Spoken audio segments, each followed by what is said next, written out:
siyacela nje ukuthi nje leadership nje isukumene indaba kaGodole imnikeze security ngoba siyamdinga kakhulu uGodole. Muhle kakhulu umsebenzi wakhe. Siyabonga xa unamandla. Muhle kakhulu umsebenzi kaGodole. Yabo, muhle kakhulu umsebenzi kaGodole. Yabo. So baqambe beshile eJoburg amakhansela azoba khona, maningi azoba khona. Loyamfo loyana loyana osesowethu uyayidinga isecurity lamfo. Loyamfo uyayidinga isecurity lo seJoburg. Uyayidinga lozo line naye lozo beyikhansela umkhonto wesizwe. Because uma kushawa kanje eJoburg kuyakhombisa ukuthi shuthi abafune umuntu ozobe ikhansela lo mkhonto wesizwe. Ingxaki enkulu kakhulu ngeke bazi babaqeda abantu. Ngeke bazi babaqede. Ziningi izinto ziyenziwa ngane zakwethu.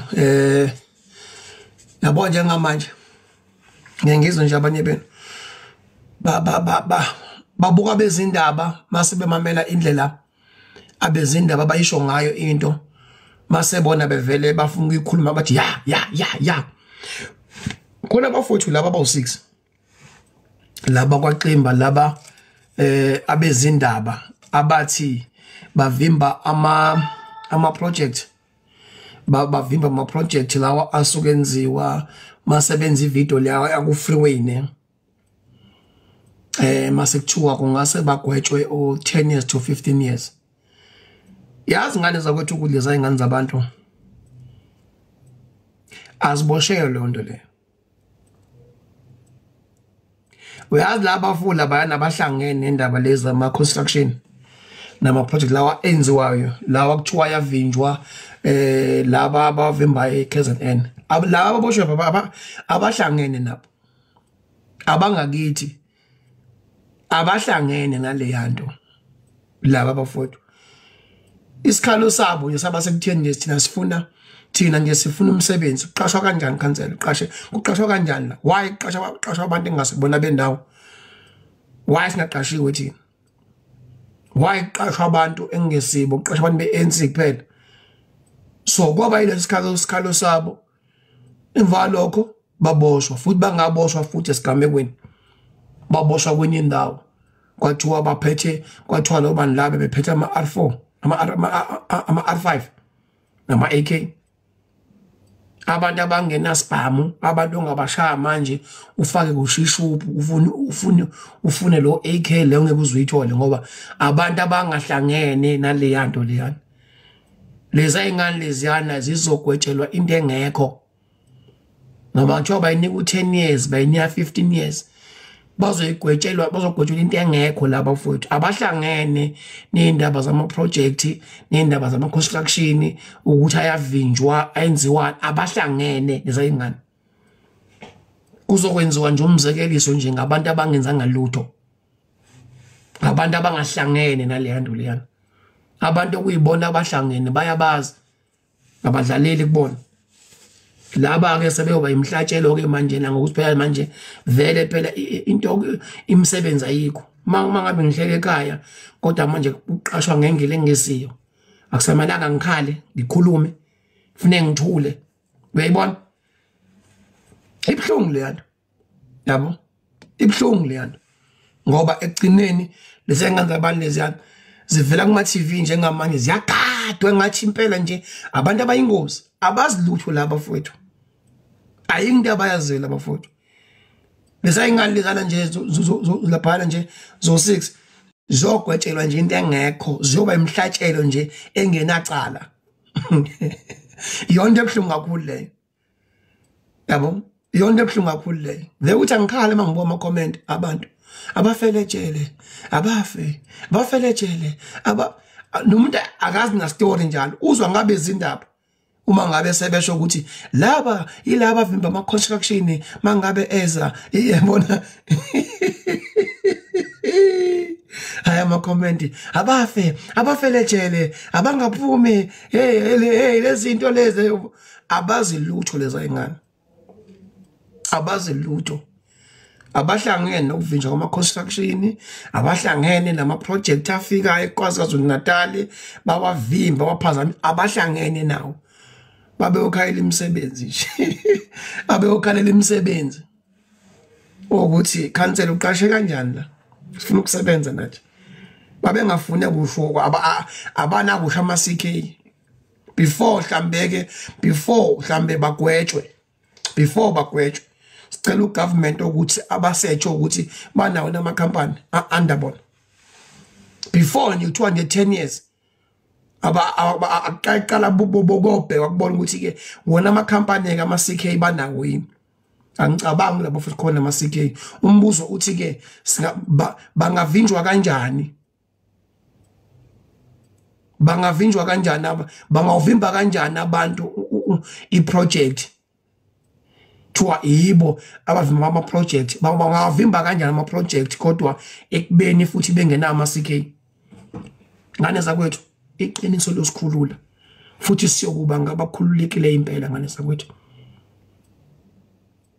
yabo so iyonto esifuna leyo ukuthi ngcono yabo mina kungcono uma ngabe kuthiwa uyangiphanisha ngiphanisha ngokweqiniso kodwa ungangiphanisheli ekutheni wenza umhlatshelo ngami ngento engahlangene nayo yabo so ibhlungu leyanto ngane zakwethu before government before icourt ibabeka amacala la abantu labayana ukuthi abagwebo ayiqale kuqala yenza research ukuthi ke la abantu labayana ke uma kuthiwa ke bavimba ama project lawa ama construction lapha ku freeway lawa afikayo makuthiwa bawavimba abahamba obheka ukuthi ke phakathi kwabo ukhona phakathi kwabo ne CK phakathi kwabo ukhona one company phakathi kwabo sibone ngabe uchampela ayibona ngempela abavimba ama project labana nje abanakusha ama company abanakusha ama CK labantu umbuzo uthi ke uhlangana naphi umuntu ongenayo CK ongenayo company ekuvimbe nama project uhlangana namuntu lo uhlangana naphi umuntu ongenayo iCK nama project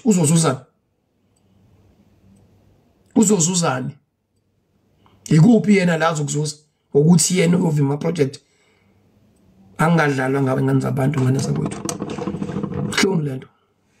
hlungu lento zihleli ngane zabantu labadlalela mahala dlala into engekho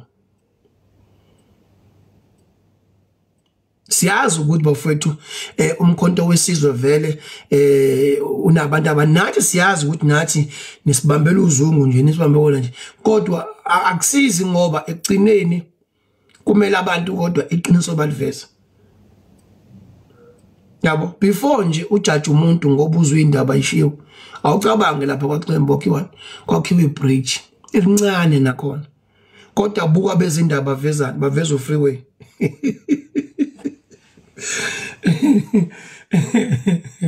i-construction ye-bridge nje elincane uthi kwelwe nje imoto encane ye-bridge lapha idlange lokho njani kodwa buka ukuthi abezindaba abezindaba bavezi lokho njani baveza u-freeway yabo laba abavimba ama project eza yabona nje manje udlanga ngenza abantu before bagwebe bacheckeni iqala ukuthi banawo nama CK banawo nama company ukuze kube iproof ngempela ukuthi hayi lezi ngane lezi cha ngempela ayizawavimba ngempela ama project ayinawo shama CK umbuzo uthi ke makuthiwa umuntu ovimba ama project usuke ne company lo muntu loyo yayibona usuke nayo icompany manje zayingane zale nje siboshela mahala ayifuna umsebenzi indlela waqasheka ngayo thokozanga ngakho kwakumele lanto nje yana nje bayilwe ngaphakathi ingaze ifike la ifika khona uze kuqanjwe namanga